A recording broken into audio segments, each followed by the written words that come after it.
বেহালার চণ্ডীতলায় অবস্থিত ঐতিহ্যবাহী চণ্ডী মন্দিরে জ্যৈষ্ঠ মাস জুড়ে পালিত হচ্ছে বহু পুরানো চণ্ডী মেলা।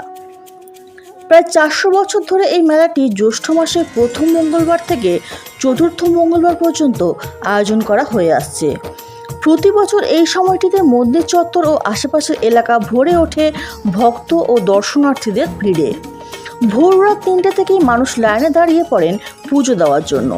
দূর দূরান্ত থেকেও বহু মানুষ এই মেলায় আসেন মা চণ্ডীর দর্শনে ও মনস্কামনা জানাতে। স্থানীয়দের বিশ্বাস মা চণ্ডী অত্যন্ত জাগ্রত এবং তার কাছে চাওয়া মনস্কামনা পূর্ণ হয়। মন্দির কমিটির পক্ষ থেকে প্রতিদিন ভোগ বিতরণের ব্যবস্থাও থাকে, যাতে ভক্তরা প্রসাদ গ্রহণ করতে পারেন। চণ্ডী মেলাকে কেন্দ্র করে গোটা এলাকা জুড়ে উৎসবমুখর পরিবেশ তৈরি হয়, আর স্থানীয় বাসিন্দাদের মধ্যেও দেখা যায় দারুণ উন্মাদনা ও উৎসাহ। এই মেলায় আজও ধরে রেখেছে বাঙালির লোকাচার, বিশ্বাস ও সম্প্রীতির ঐতিহ্য।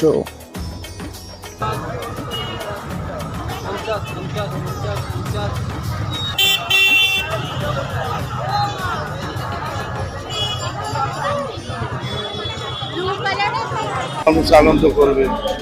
এটা আমাদের 600 বছরের মন্দির।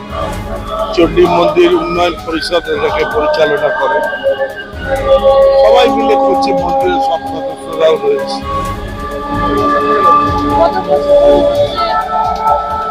এটা অনেক আগে, এটা প্রায় আমাদের দেখা, আমরা তো ছোটবেলা থেকেই দেখছি।